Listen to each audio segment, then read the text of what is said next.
All right, guys. So today's podcast, it's going to be, we can't avoid this coronavirus shit. I mean, I have a million different topics to talk about, but I think everything right now is relevant. What's the point of talking about objections if right now we're trying to figure out if this business, if this whole thing is going to reopen? So today's going to be about reopening the country, what we think about it, and how it's going to affect real estate. So I got on the phone. I got Richard Barbra, Esquire. All right, my attorney for over 15 years now. Also very involved in real estate. Has a title company, and he's been a real estate attorney for a bunch of years. So and we got Mr. Josh Cadillac, our resident guest. It seems like you're here every day. So, what's the name of your book again, Cadillac? Roadmap to the American Dream. Roadmap to the American Dream. So. All right, Rich, straight the fuck up, man. When do you think? I'm hearing. Let's talk locally for a second, because it's kind of weird. Obviously, New York and California and places like that are going to have a different timeline. But I'm hearing a lot of good things here locally in Miami. As far as it seems like the mayor of Miami-Dade County, all right, is really gung ho about opening Miami-Dade County. Our governor seems very aggressive as far as wanting to reopen it. So what are you seeing? What are you seeing on your side? Well, I agree that we have public officials that are gung ho on getting people back to work as quickly as possible, and certainly more aggressive, or seemingly more aggressive than mayors. For example, the mayor in LA saying no sports or large events till next year. I even heard 2022. I heard that number being thrown around. Yeah. So, our state and our city and our county seems to be a little bit more on the aggressive side. I think it ultimately remains to be seen what they really do. Yeah. So you're thinking that because I got this. And I like to go to CNN. I'm not exactly a big CNN guy, but I like to go to both sides. I like to see what both sides are saying. And this list I got from CNN, and it gives you the dates where every state is planning on opening up, and Florida is April 30th when they're planning on opening up, and. So, Richard, how does it work with and Cadillac? How does it work with who runs the show? Does the president run the show? If we had a hierarchy of president, governor, and mayor. So I'm here in Miami. Who do I care? Whose opinion do I care about the most? So there is an argument to be made that the president of the United States, assuming that there had been or that there would be some kind of federal guidance, there is an argument to be made that the president of the United States could theoretically have the authority that he claims he has. Not absolute authority, but, quote, the authority to open. Okay. I personally don't believe that to be the case. Okay. I believe that it comes down to, it's going to come down to issues of the states and the counties and the local city officials and politicians to basically declare the green lights to open. Now, this is not to say that challenges to restrictions imposed by local and state officials would not be dealt with in the, quote, federal system. So just to try and oversimplify a complicated subject matter, we have state courts and we have federal courts. Okay, so if you get arrested for possession of marijuana, that's going to go through the state court system.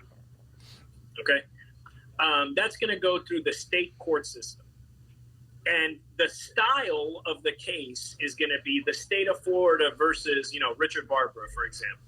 Okay, now if you commit a federal crime, or if you were to get caught up in a federal indictment for, let's say, money laundering, then that case would be called the United States versus, Jesus Catañón, for example. Okay.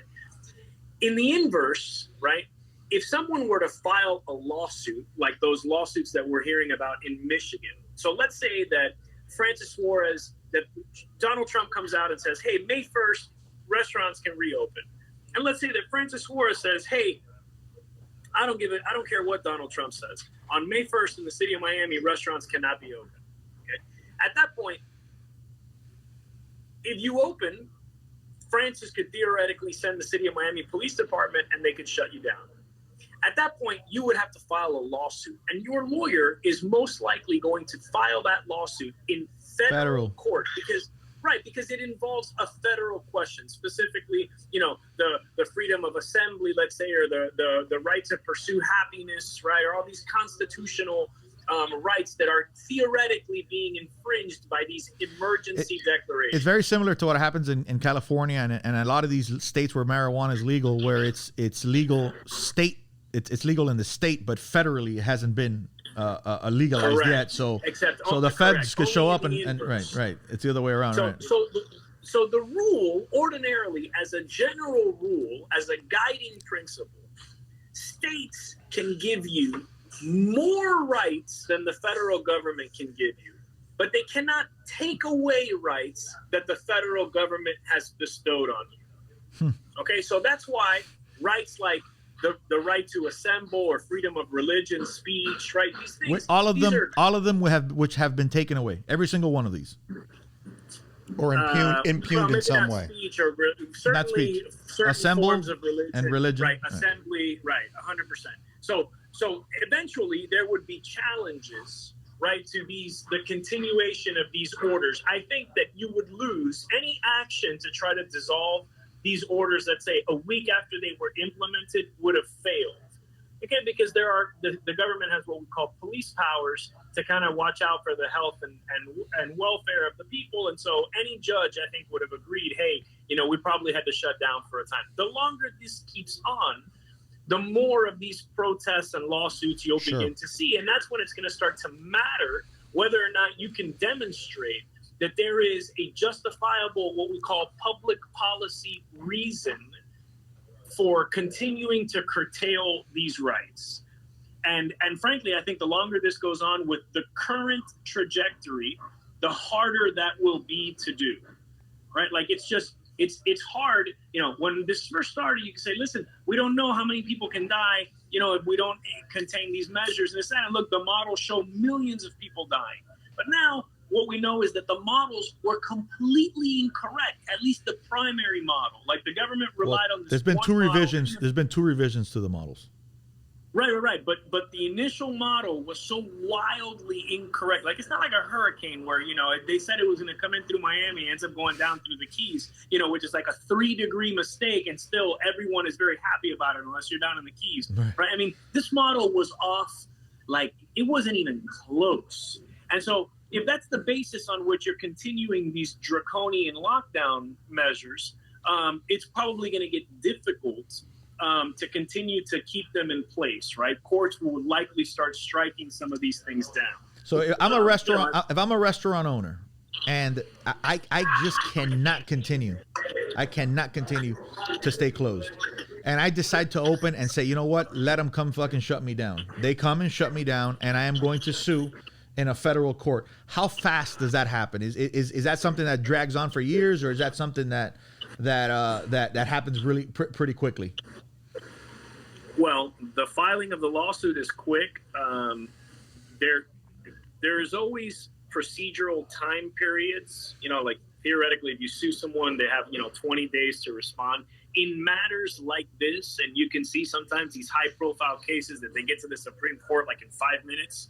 So depending on how you file and the novelty of the issues at hand, you can kind of express. So probably these first couple that come out, when people start coming out, it's probably gonna be pretty rushed because people want to see precedents, right? Right. What I'm saying is you can seek relief on an expedited basis, and so you probably get some decisions quick. Like you would, if you're one of these restaurateurs, you would ask for immediate relief. Like you file your lawsuit and then you would file a motion seeking, emergency relief saying, hey, judge, I know that I still have to prove my case, but I need you to enter an order. In the meantime, while we're litigating, I need you to enter an order enjoining or stopping the government from enforcing its order. right, of closing restaurants. Like I need you to, in the meantime, put a hold on their ability to enforce that order because it's killing me while we litigate this problem. Now that's a high burden because you're basically asking the judge to give you a win before you've won, okay? And so judges do enter that kind of order. Typically, they're in the inverse. Hey, stop something from happening, right? Or stop a certain behavior from continuing because, we can't unring the bell. So you can seek that kind of relief right away. Whether or not the judge grants it is usually pretty indicative of the strength of your case. So if I go in and say to the judge, hey, I need you to stop Francis from sending the cops to my restaurant to shut me down, while I prove why his order is, overreaching, and the judge says, yeah, I agree, I'm going to enter that order, then the government is probably going to reply by immediately starting to negotiate because the judge has sent a very clear signal that things are unlikely to get better for the defense in that case, right? Yeah.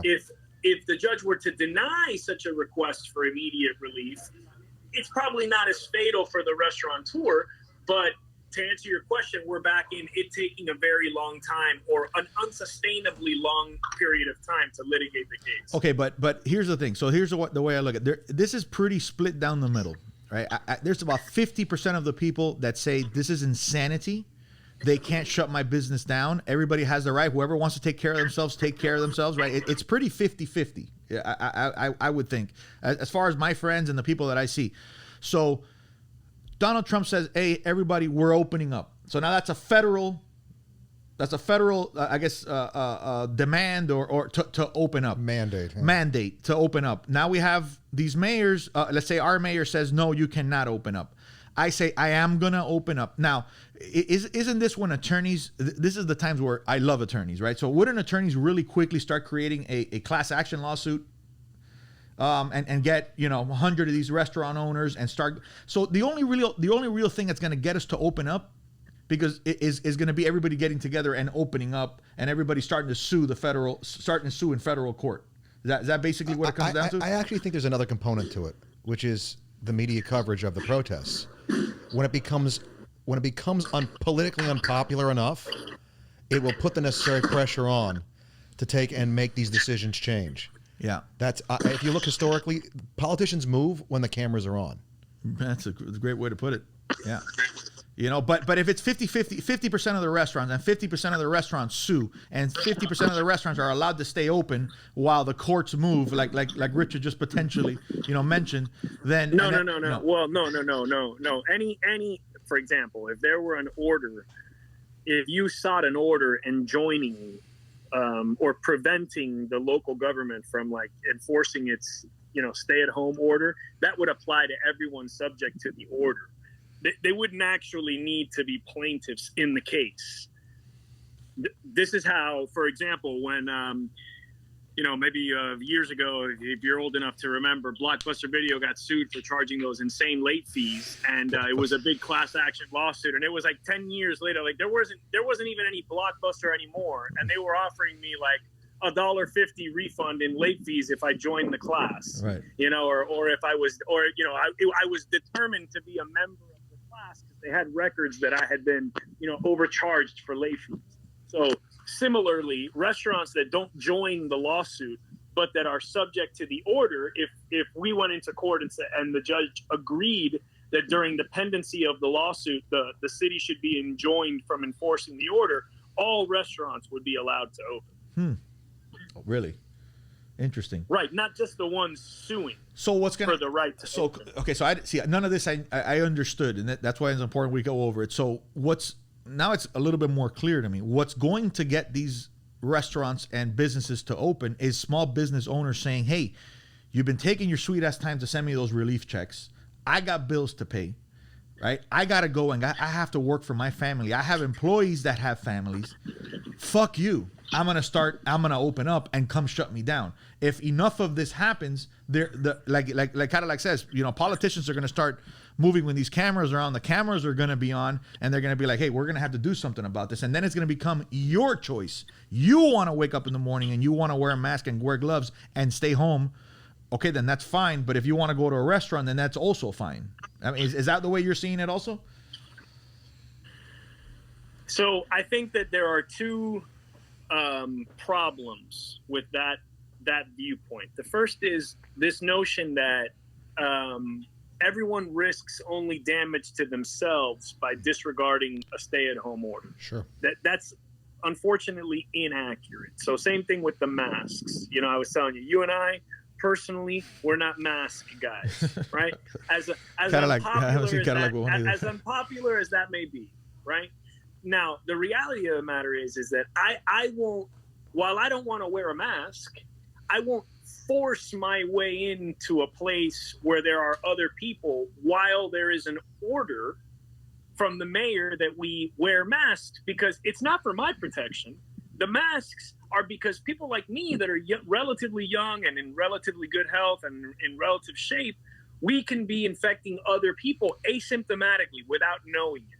So the mask theoretically helps us prevent the infection of other people. If I were to sneeze and I'm wearing a mask, you know, it's impossible to say that there's less, you know, that there wouldn't be less spray than if I was not wearing a mask. Okay, so that's the problem. That's the extension here with this notion of if I want to go out, I should be able to, because the issue is you're not just putting yourself at risk. It's not just like doing drugs. Okay, so that's number one. Number two, I think that these things, that what you're suggesting will happen if the trend continues, and that trend being a relatively low mortality rate, right? And the continued or the catching up of our health system's ability to deal with this problem.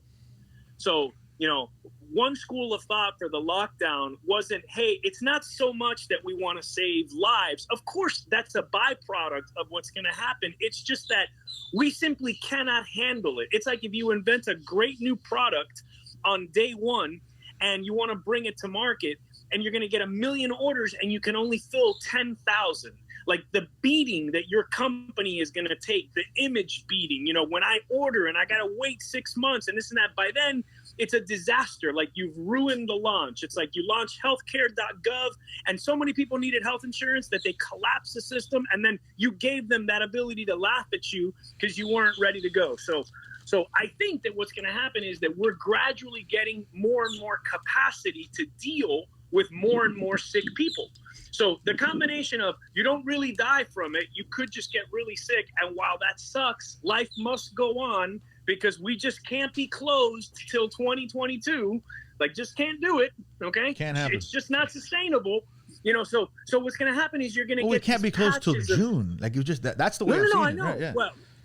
Well, but they can't tell people June because you'll throw too many people off a fucking ledge. So they got to start with these messages. Remember, we were going to be in lockdown for 14 days. They knew damn well it wasn't going to be 14 days. They were telling us we needed to lock down for 14 days when Italy was at 19 days.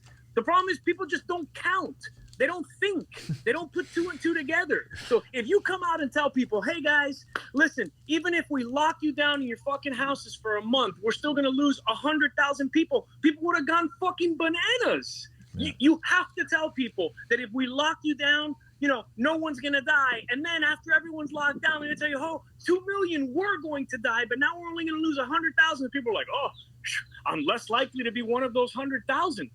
So you know, you governing is very abstract. It's like lemmings. So, you know, people are like, well, Trump doesn't listen to the doctor. And it's like, well, because we don't run the country with doctors. That's right. The doctor's just thinking medical.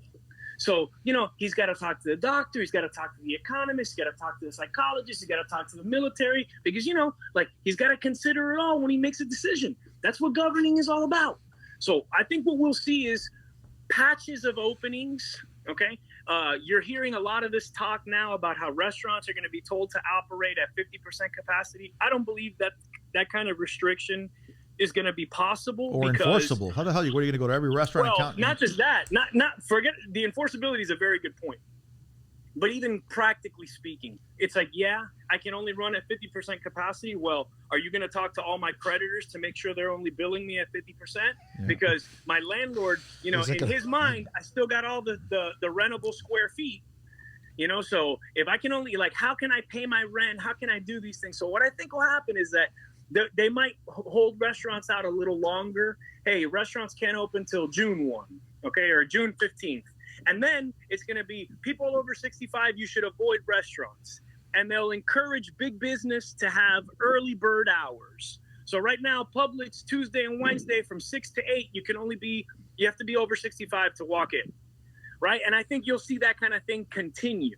So, these big companies will be incentivized to have times for higher risk populations to come in. The menus will be disposable, kind of like you're seeing this guy talk in California. Masks, believe it or not, man, I was telling you yesterday, are here to stay. So this is how they're going to get people back out there in waves, with the risk theory you're talking about. Hey, if you want to go to a restaurant, we're telling you, if you're over 65, it's probably not a great idea.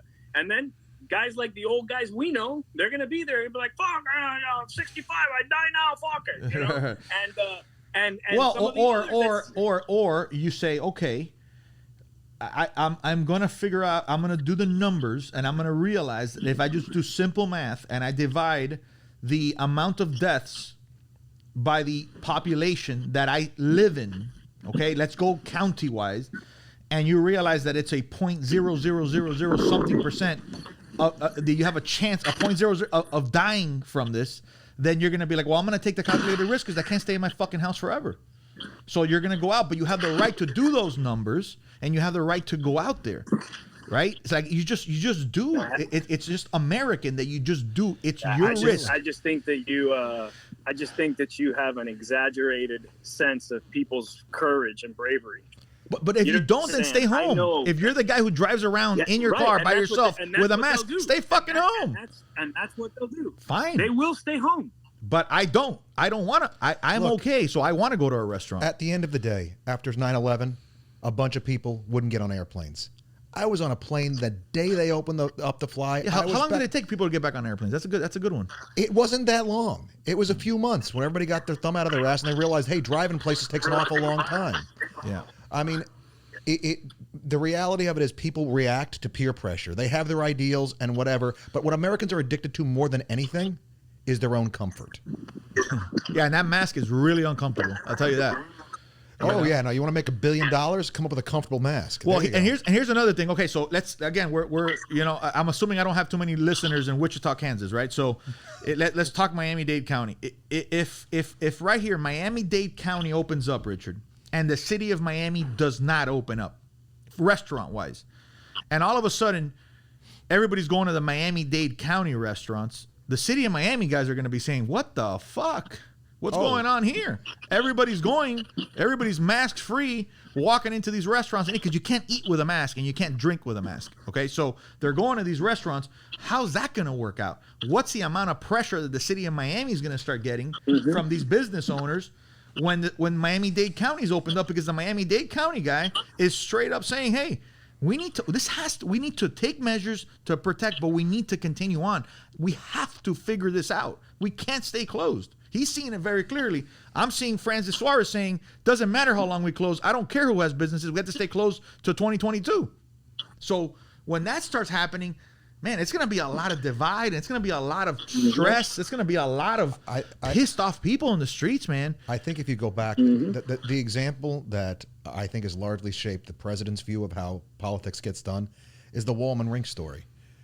There was the Wallman Rink that took him a decade that the city of New York was not able to get it open. Oh, yeah, I remember that. Trump had secretly gone to the mayor and met with Ed Koch and said, "Hey, look, I'll do this for you for nothing. My daughter wants to go ice skating. I see it outside of my window every day. It drives me nuts. This is a disgrace." It was literally 10 years. It is a disgrace that this city, the greatest city in the world, can't get this ice skating rink working. Koch told him no. All the way up until a little bit time later, Trump got the media around and said, "Hey, look, I offered to do this thing for this guy for nothing. This is the situation." He made everybody aware. I think when people start screaming about it, when the media starts having to cover the protests, which they already are to some extent, the pressure is going to get on the politicians. Just like they believe me, they wanted to hold out on that money as long as they could, because they didn't want there to be any kind of response to point to. And they put all kinds of extra things in there because, again, we're a very polarized political community right now. All that being said, they still had to come to the table and get it done because there was so much outcry that this needs to happen. They respond to public outcry. Yeah. And it's just uniting that's really going to be the thing, because at the end of the day, the flu and other things kill a whole lot of people every year, right? Yeah. We've come to terms. We bake that into the cake. We figured out how to get around that. Somebody sneezes. I mean, unless they sneeze on you, you're not offended. Like it's just life. You drive on. Well, I've had people sneeze in front of me, and I fucking walk right through that. Just like I walk into farts. I've walked into a couple of farts in my life. I've walked into a couple of those misty sneezes. You know what I'm saying? I mean, it's just part of life. But now all of a sudden, man, you much rather walk into a fart than walk into a sneeze. You walk into a sneeze, people are going to start freaking out. That's Spraying another your face with Lysol. So, Richard, I'm seeing it as that. I'm seeing it as city of Miami is going to stay closed, and Miami-Dade County is going to start opening up, and then there's going to be a huge clusterfuck of pissed off city of Miami people. Do you see that also? Yeah, I think that the more under control things seem from a virus standpoint, the less patient folks will become with the stay-at-home orders, and you're going to start to see tensions, just like you see in Michigan. I mean, the Gretchen Chapakakoff, the governor, I mean, she banned the sale of non-essential goods. I mean, it's insane to me. That's insane in the United States of America. And people are reacting to it, and I think that's that'll continue, and we'll see more of it, and it'll be interesting to see how long it takes for the reactions to come and for things to happen, and even when you do reopen, a lot of people are scarred. There are people that they swear they're worth a zillion. Okay, I know that they think they're acting like they're worried about the mom and grandma and all that. They're not, bro. They're worried about themselves. Sure. The people's concern for themselves is particularly depressing at this point in time. Mm-hmm. And so, I mean, there are people that they're like, no, like I don't want to get sick. And it's like, and these same people, you see them posting about herd immunity and all this shit, and it's like herd immunity, but you don't want to be part of the herd, right? I mean, it's like it's unbelievable. So, we're all gonna have to get it. It's not going anywhere. Okay, I've been saying it for a long time. They're not gonna eradicate it. Okay, there isn't gonna be pre-corona. It's just not like that. It's not gonna be novel anymore. Admittedly, next outbreak it won't be novel coronavirus. But and that's part of the fear, the novelty. But I gotta tell you, I mean, it's just going to be something we're going to have to learn to deal with. Well, I mean, I think that if the numbers that I've been seeing continue to start to get some publicity, which is the fallout numbers from this, the actual unintended consequences of sticking people at home, which is a 300% increase in suicides, tremendous increase in opioid deaths, more issues with alcoholism, domestic abuse has absolutely just spiked. As horrible, Cadillac, and not to interrupt you, but that point is so accurate. As sad as it is, you know what we need? Let me rephrase. I know what you were going to say, but yeah, go ahead, rephrase it. No. I've known you long enough to know what you were going to say. But if anyone on this show ever makes it in any way, they'll dig this shit up and they'll burn everything.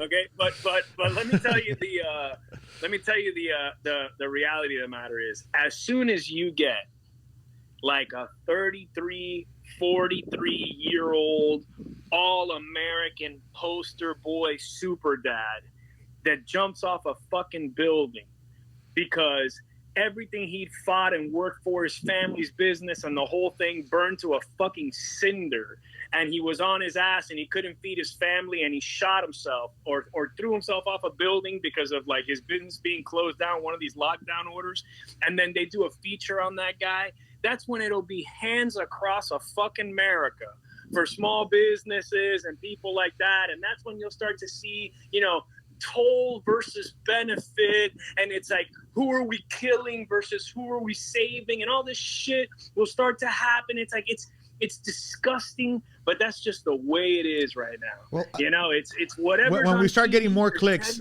when we start getting more clicks for the positive stuff than for the, because negative stuff, if you notice, news gets real quick and then it just starts dying down, and then they gotta get clicks. They gotta get clicks. So now all of a sudden, what's gonna get clicks? It's we need to reopen, and people are killing them. So that really, it's the media is running the country. I mean, at the end of the day, it is what it is. I don't want to be conspiracy theory guy, bro, but it's more than just the media. It's the media and the incestuous relationship with social media that has allowed the idiots to run the asylum.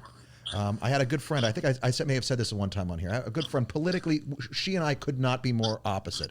We sit down, she's an attorney, we sit down and we argue for hours. And we walk away, we love each other, everything is great, but we'll argue until 2 a.m. But she said something to me one time and I was like, you know, that's so good. She said to me, you know, every family's kind of got that crazy Uncle Joe, the guy in the tinfoil hat that's got all the conspiracy theories.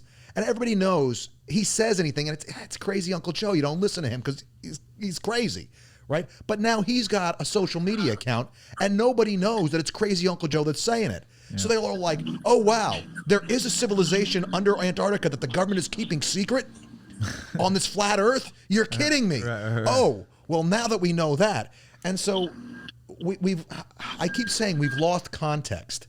Nobody looks for context in anything anymore. They just believe what they're told because there's so much data that we're buried in all the time that nobody has the time or the patience. We're not taught. We're headline driven. We're headline driven, and we're not taught to go get the context. You know, like, hey, have we ever done this before? Hey, has China ever not told the truth before, maybe, somewhere? No, because people are stupid. People are stupid, and they're getting dumber by the second. It's because my old man used to say that when I was a kid, Burger King started rolling out the numerical number, the number for an order. So before, you used to have to get to Burger King and say, "Hey, I want a Whopper, large fry, and a small Coke." Then they started to make the combos, and I remember that my dad used to get offended with that. He was like, people don't speak English, they don't speak Spanish, and soon they're not going to speak at all. They just get there now and they say 1, 2, 3. Hey, he was right on the money. he was right on the money. Well, I mean, I think that it's actually, I mean, if we want to get into the systemic problem that exists, it's the way that we teach in general. You know, you study for a test. Here's a study guide. Here's all the answers that are going to be on the test. So go study that. And when you study that, now you know what the test answers are going to be. Nobody has to go out there and go say, hey, you know, what effect, go write an essay. What effect did the Great Depression have on fill in the blank? Hey, I'll tell you what, since we're a real estate podcast, let's talk about the ass kicking that retail is going to take from this shit. Retail, office retail is going to get destroyed from this. I don't think, I really don't. Office going to take a dump. Office is going to get, I think retail gets killed in the short term. I think retail bounces back because, you know, while people will shop for things online, people, when the economy was doing well, when they were making money, the thing that actually blew my mind was the statistic that maybe 2 years ago, that brick and mortar actually did better for the first time in a decade than online did. And it's because people actually had money in their pocket. Richard, your background noise is loud as shit. They wanted to go to... Yeah, I'm actually going to have to jump off. We're about to pour concrete here. But all right. All right, later, bro. Be good. Take it. Brick and mortar actually outpaced online sales for the first time in a decade. And it was the first time in a decade. When was this? This was about 2 years ago. Really? And it was the first time that the lower income earners really got a major pay raise. Their incomes were up 5%. People want to go out and go to the mall and walk around. I mean, I know I had an... No, you absolutely do. You want to go out and exactly that. Just walk around, sit somewhere and have a drink. I mean, and you know, look up something in the mall that you normally couldn't afford and say, you know what? I'm going to buy it today. I'm going to buy it today. Yeah. And you know what? I'm taking you a movie tonight. You know, but that wasn't going on for a long time. Yeah, I buy 90% of my kids, shoes in particular, let's say, because for this example, I buy 90% of it online. But I went to the mall the other day to go eat.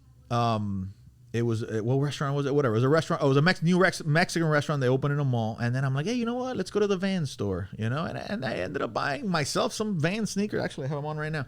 And I bought both my kids some sneakers, and it was like a big party, and everybody was boxes of sneakers and everything like that. So, and it was an enjoyable thing. Yeah, it's a good thing. You know, you feel like, hey, I've worked hard. Sure. And here's my cookie. I get a cookie. Yeah, the kids got cookies, you know? And yeah, and I mean, it makes you feel good as a dad to be like, there's all kinds of positive stuff that comes from that, you know, getting the packaging online. Yeah, it feels good when the package, oh yeah, that's that thing. But it's not that instant gratification. It's not the same thing. And it's not that, you know, like I came in here not intending necessarily to buy this thing, but I'm going to get it. Sometimes that happens online, but it's not the same experience. And so I think that retail, and there's also the other piece of this. While we're getting up close to maybe 20% unemployment, that still means 80% of the people are working that are probably eating at home. They can't go out and go to the movies. They can't go to shows. They can't go to concerts. They can't go to all these things. They may have a little bit of money that as soon as this thing opens back up again, they're going to want to go out and spend. And so what that does is, what our economy right now is suffering is government mandated lack of demand.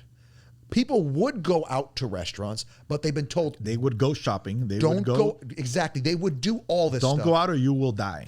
Which means that this is not a real reflection of demand. This is demand that has been curtailed. Are we at 20 already? We're close to it. We had another 5.5 million today.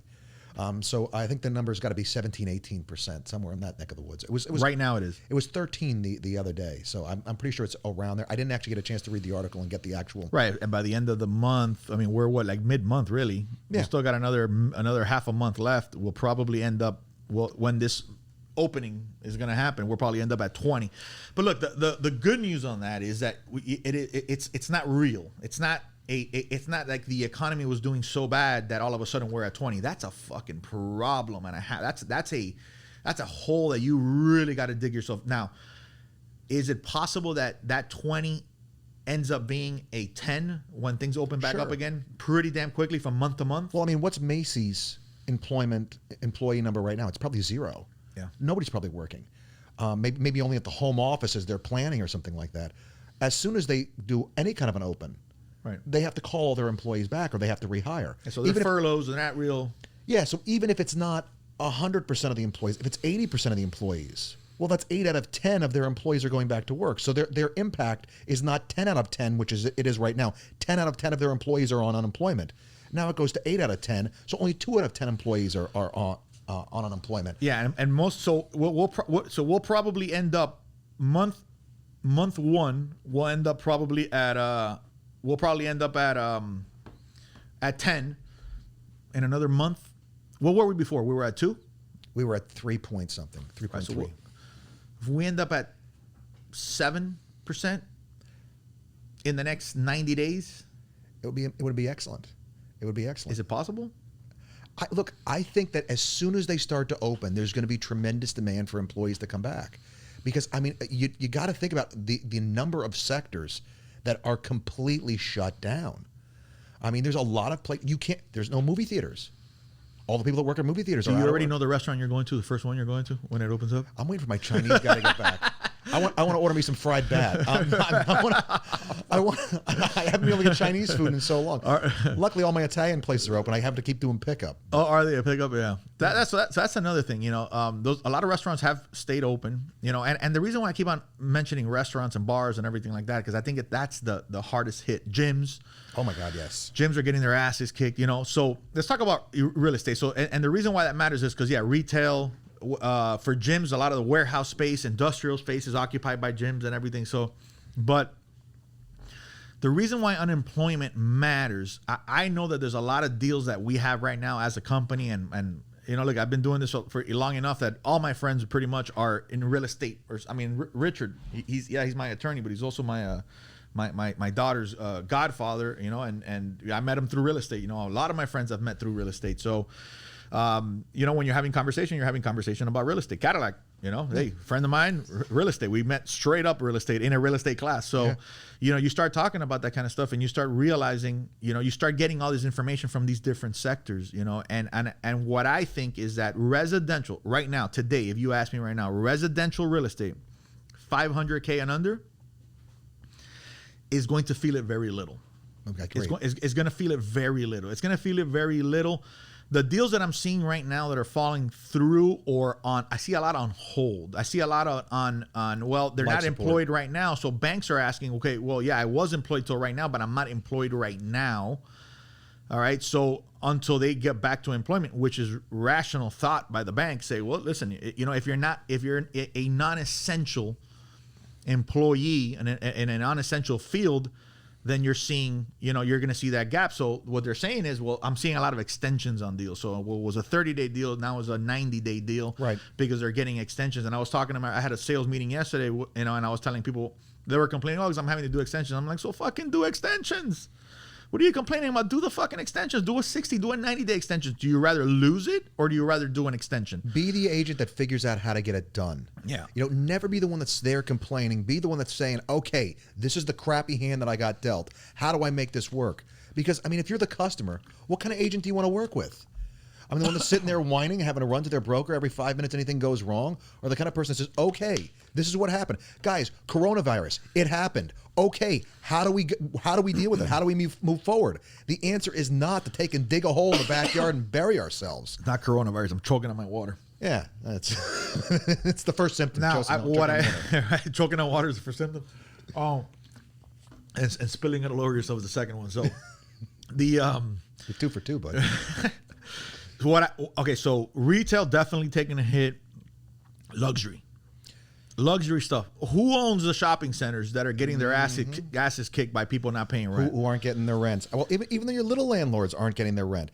And so, again, one of the good conversations as an agent to have right now is to bring ideas to the table. Hey, look, have you let your tenants know what's involved with getting their money from the government? Have you sought to go after the government if your properties are held in a corporation? If you have any employees, you have any maintenance guys or anything like that? Have you sought money for the paycheck?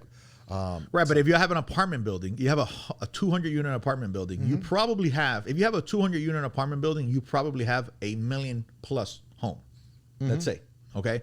And if you have 3 of them, you're right around there, $1.5–2 million. And if your tenants know that the courts are closed, till June, here locally they're till June, right? Because it's government workers, and government workers are going to do their least possible that they possibly can. They won't go back until they're absolutely obligated. And then, even then, they're going to use all their sick days, and they're going to fucking milk the shit out of this. So people are probably not going to get evicted till like July.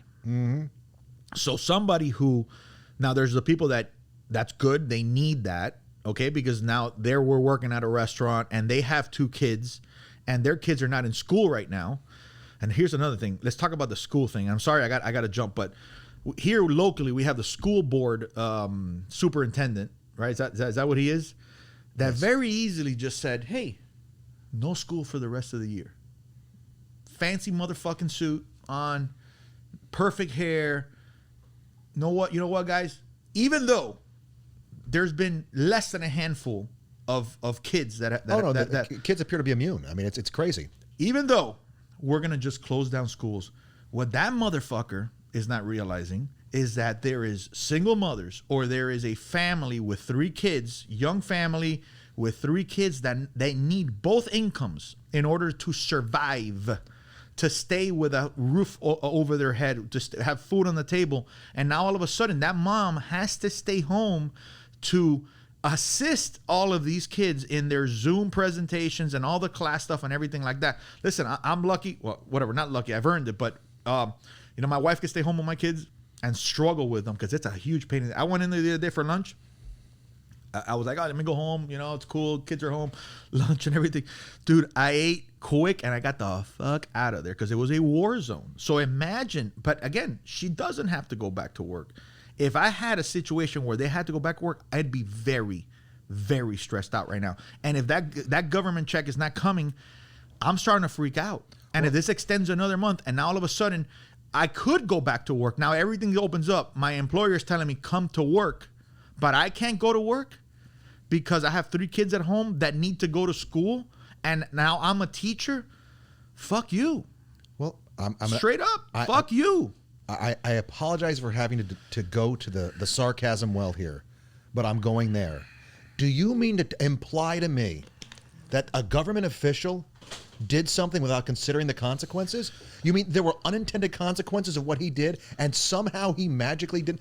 Guys, the reality of it is when the government intervenes, there are always unintended consequences because no one is smart enough to realize all the fallout. And somebody like this is going to say, oh, I'm protecting the children, I'm protecting my employees. And they can use that figly to do pretty much whatever they want to. But the reality of it is there is a real social cost to all of these things. And guess who pays the bill? The actual parents, the actual kids who aren't getting the education that they're supposed to, the actual parents who can't go to work, can't take care of the things that they need to take care of. All of these costs are now passed on to them because somebody said it. Well, and I'm hearing from very, very good source. I don't know if this source would like me to, spell out his name and everything, but a very, very good source in the school system is telling me that 25% of people are not even logging in, are not attending school now. There's a 25% absence rate from people that are just saying, "Dude, I'm home." A lot of them are like, "Well, I just don't feel like doing it," or, "Hey, my mom has to go to work and I'm have to stay home alone at the house, and I don't feel like doing it." But something I didn't even consider. There's people that can't afford Wi-Fi. So if you can't afford Wi-Fi, okay, and here's another thing. So if we start going into the demographics, okay, and we start going into these areas where people, all of a sudden it's Hispanic and it's more Hispanic and it's more black and it's more everything. Now all of a sudden coronavirus all of a sudden coronavirus is racist. Of course it is. Right? That's when things are gonna have to get normal again, because this shit is just wrong. It doesn't make sense, and we are in the United States and people have rights, and like you said, people are used to comfort, man. Listen, kids are at school, they're eating. Here's another thing. So I'm trying to say this without revealing who it is. I don't think it matters, but just in case, I have to ask some permission. But there's a lot of kids that have to go to school to eat. Mm-hmm. So since the schools are closed, they have a way to eat. What they're doing is they're setting up during lunchtime. They're setting up like the food outside the school so people could come and pick it up. Mm-hmm. Fuck, man. Listen, I've been dirt poor. It sucks. I know what it feels like to look around and seeing the kids, wearing, the nice stuff, and you can't have it, and people going to restaurants, and going out was going to McDonald's. I know how that feels, and I'm telling you, there's a lot of people that are suffering right now because of this, when the numbers just don't make sense, when it's a 0.00. And guys, you want to know how I'm doing this math so you don't fucking think I'm crazy? Right here in Miami-Dade County, there is, I think, 150 deaths, okay, in Miami-Dade County. First of all, I'm not even going to go into the fact that I know for a fact from very good sources that if you come in with a fucking samurai sword through your chest. Coronavirus. I saw a meme the other day. Some guy got flattened by one of those concrete asphalt flatteners. Mm-hmm. And it says, "Oh, this guy just died of coronavirus." So let's assume those numbers are real. Samurai sword is the third symptom. Right. So let's assume those numbers are real. You divide the number of deaths in your county, in your city, the places that you're going to, okay? Because you're not going to Pensacola, Florida, if you live in Miami, right? Maybe you are. So then you count it, and you divide it by the amount of the population. So in this particular case, I think it's like 2.8 million, 3 million. And what you get is a 0.0000 something chance of dying from coronavirus if you go out into the streets. So if that's happening and you're seeing kids are not going to schools, kids are going hungry, families are suffering, shit's gonna have to get back to normal. And now, going back to real estate, what's gonna affect real estate more than anything else is moms not being able to go back to work, because they got to take care of their kids. The whole whole feel of the family is just thrown off. I think what you're going to have is a market opportunity for what would be normally the summer camps to jump in sooner, because it's a low risk population. Children have proved to be a lot of times they're more susceptible to things. Are they going to allow summer camps? Well, that should be one of the things that they allow soonest, by virtue of the fact that. But why summer camps and not schools? Well, because the schools have already agreed to close. So now you have to go to the NEA and beg them, please, to have your people come back. Well, this guy decided to go on a trek to find himself in the middle of the Dakotas. Yeah. We can't find those teachers. Yeah. So they've already been told they're not going back to work. So to unring that bell, that's one of those things. Again, once you ring that bell, you can't unring it. But as far as the ability of the entrepreneurs in this country to see a market opportunity and insert themselves to take and come up with some child care matrix to help people to get back to That's work. what we need. Absolutely. Look, as soon as they say, okay, watch. This is the cool thing. It's going to be summer camp city. This is what I love about this country. As inept as governments are at doing things, the innovators, the folks that show up on Shark Tank, they figure out how to they find a problem and they figure out how to fix it. Yeah. And that's 100% what we need, is to let the entrepreneurs loose, to figure out, once we determine that, and I mean, it seems like this should be doable. At least based upon the way the numbers are, the projections. I mean, right, the projections now are the end of August is like 61,000 deaths is what they're projecting. That's down from 200,000, and previous to that it was millions, right? So, by the way, guys, I want to make sure everybody understands this. The way we got into this, the reason why this hysteria started is because at the beginning they were saying that millions of people were going to die this year, like this year. Correct. Like that was the numbers that were out. There was going to be people in the streets dying. That's how we're in this mess. And now all of a sudden, they're scaling back, and they're going to continue to scale back, and they're going to continue to. But guess what? The damage is done already. So what we're talking about right now is how we're going to fix that damage. Right? How are we going to reopen? The good thing about real estate is that it's stayed open. There's a lot of people like us that realize this is just something weird that's happening right now. And the reason why real estate's become an essential business is because people have to move. People have to live. If your lease is up and you need to move, you got to get out. If you were under contract when this shit happened and you closed, you got to find another house. Yep. So people have to move. If you got relocated because of your job, and you need to move, So that's why we're essential. So we're going to see real estate's not going to go, residential real estate, 500 and under is going to take a hit just like everything else, but it's not going to take a great hit. Luxury real estate is going to take a hit because that shopping center owner or that guy who owns a bunch of multifamily real estate is not collecting rents right now. So, that guy is not going to be as, he might not upgrade to a $3 million house from a $1 million house. He might start, he's starting to hold back on stuff. So he might put his house in the market, and then that again further dilutes the inventory. He might now need to sell because, I've heard people that were making, $100,000 a month on rents and are making zero. Yep. Right. So if you're a guy that your lifestyle, I'm not expecting you to feel sorry for the guy, but yeah, you do, because that guy's worked his ass off probably to get to that position. And all of a sudden you're collecting $100,000 a month in rents, and now you're at zero. What does the debt service look like that on that? How do you get the bank to take and put to backload it, which is what banks have been doing? But still, your lifestyle was built on the $100,000 coming in, which it was pretty damn sure. It's like the most secure thing in real estate. You purchase real estate and you put it out to rent. And all of a sudden, your country has told people don't pay rent. The government you've been paying taxes to this entire time to sustain has said don't pay rent. It has said, guess what? We're going to close the courts that throw you out for eviction. We're going to close those things down. Okay? So all of a sudden, that guy who owns the shopping center, that guy, I know of a guy, I know a person who owns 20-something shopping centers, right? Classic car collection, the whole situation, everything like that. That guy has built a lifestyle around this. By the way, this guy that I'm talking about started from scratch as a mechanic. This guy, zero. Started as a mechanic, opened up his own shop, and then he ended up buying a shopping center with a mechanic shop, and then all of a sudden, barely speaks English, owns 20-something shopping centers. So this guy has he has earned and deserves a lifestyle fitting of a person who owns 22 shopping centers or 20-something shopping centers. All of a sudden, I know a couple of his shopping centers that are shut down. Yeah. And the only thing that are open are essential businesses. Yeah. No, look, and how far up the chain can you kick this? Okay, so you go to the banks that you borrowed money from to buy the shopping center and say, hey, look, can you kick this back some? So at least you're not going to lose the shopping centers that you have.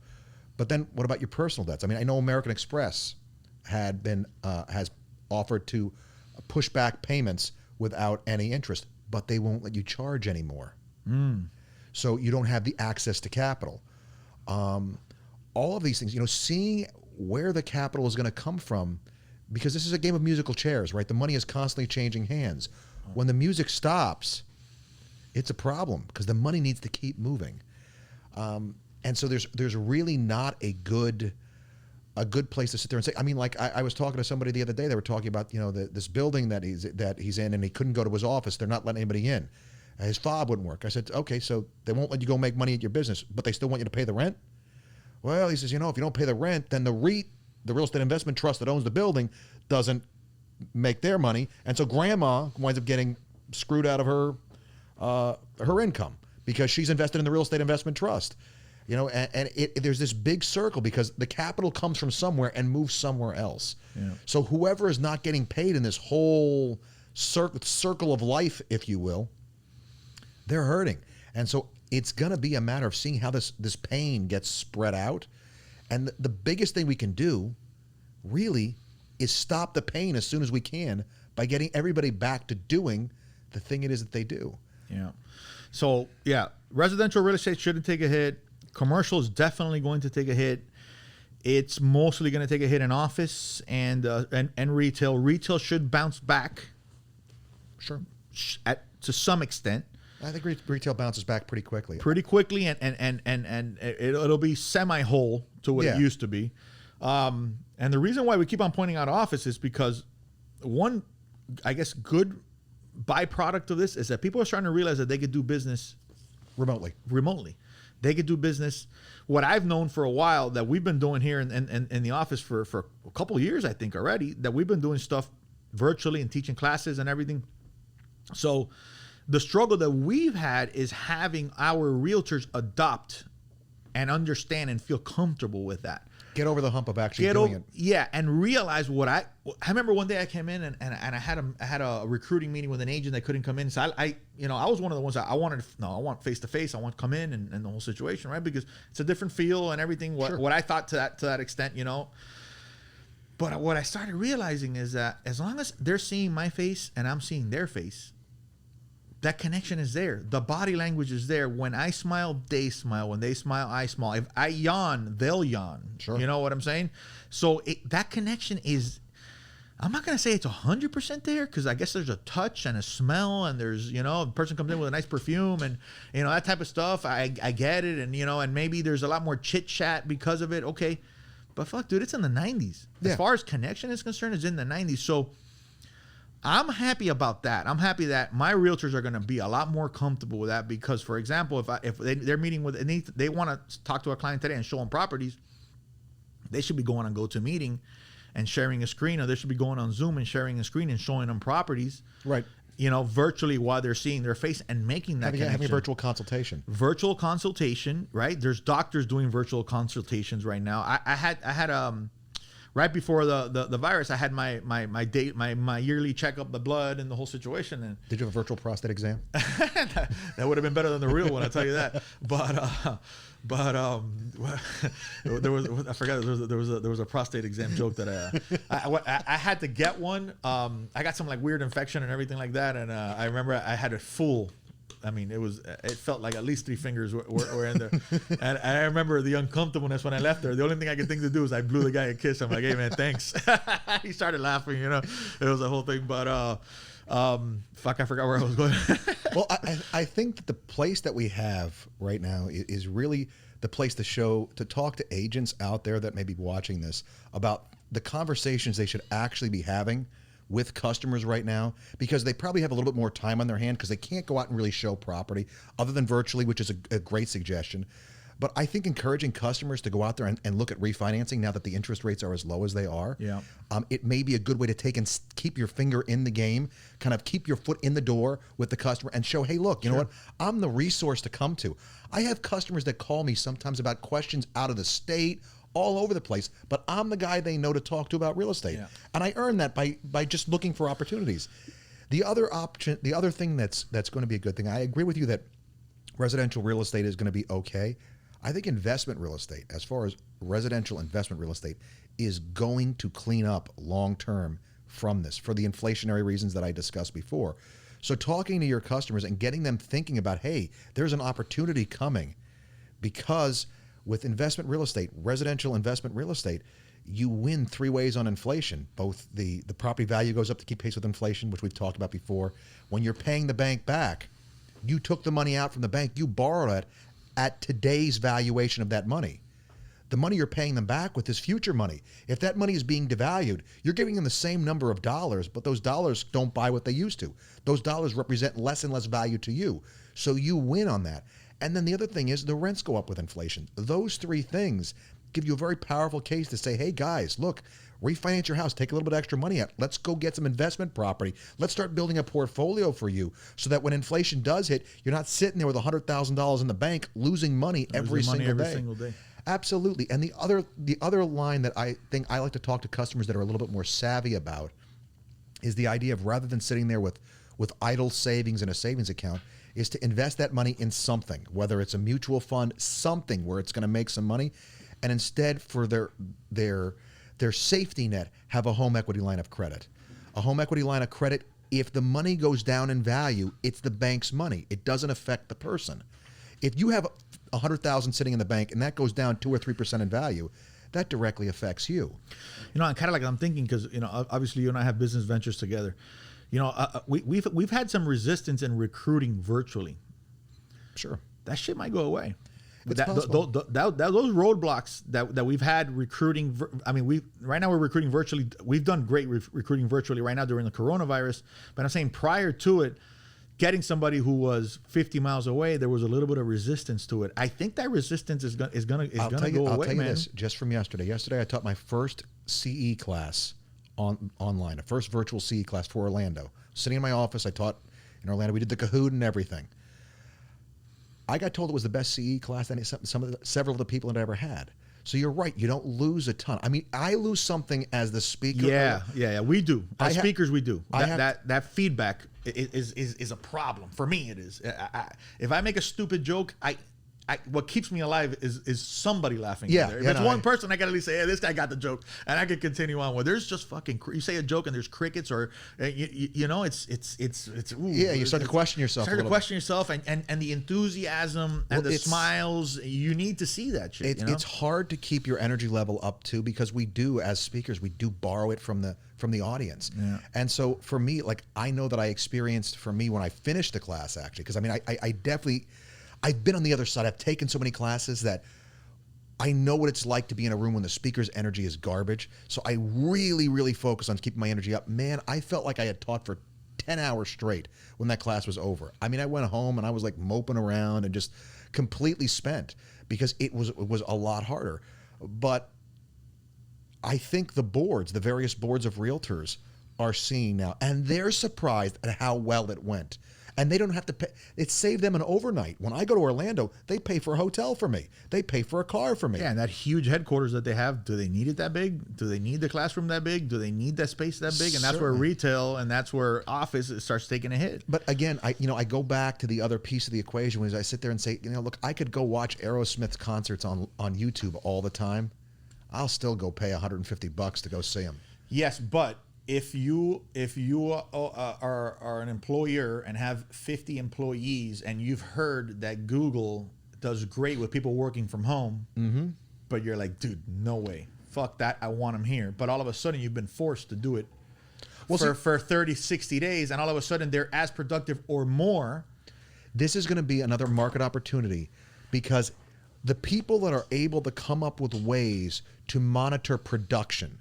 So like if I need 8 hours of production from you, and you're my employee, let's say, how do I gauge that? Is it so many PTS 1345 forms I need filled out that day? Like, how do I gauge that?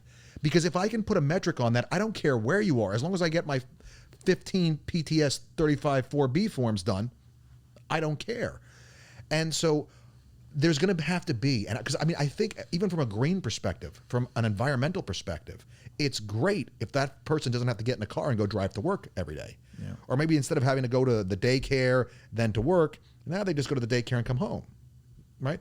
Well, and you have to meet a client to show them properties on your laptop. You don't have to drive to a Starbucks. You don't have to meet them at the office. You don't have to go to their house.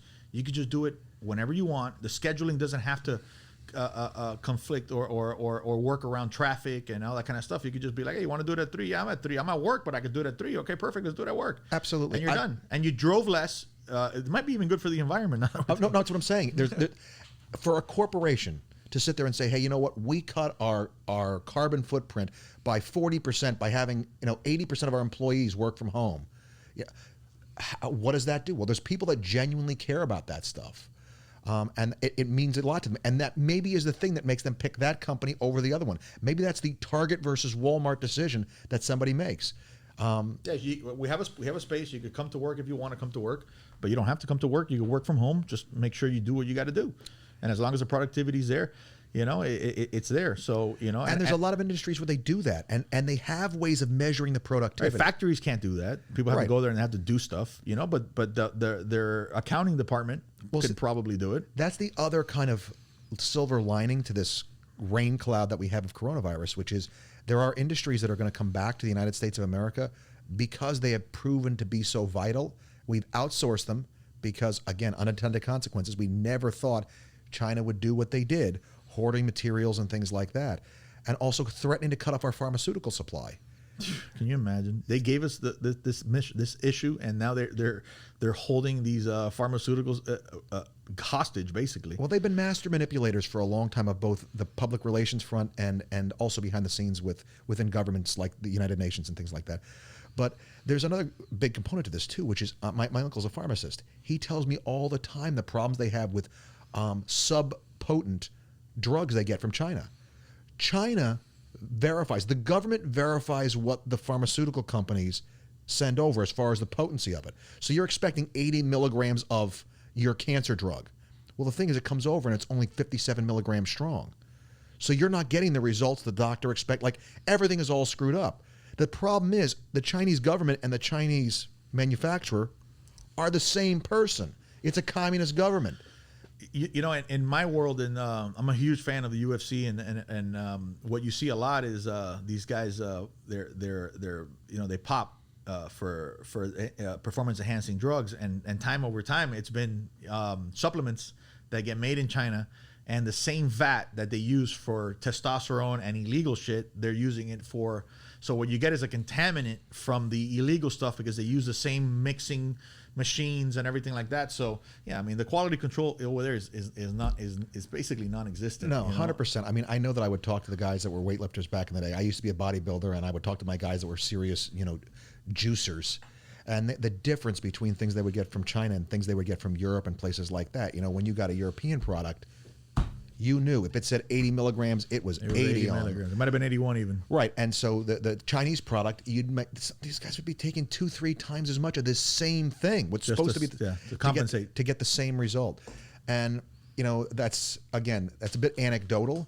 But my uncle has 6 pharmacies that he owns out there in Wichita, Kansas. Oh shit! No way. Yeah. Look at that. And he's kind of a big deal out there, actually. And he says that they have had huge. People have died because the drugs that we get from China, which is like 90% of our pharmaceuticals, are subpotent. They're not as strong as they're supposed to be because the verification is corrupt.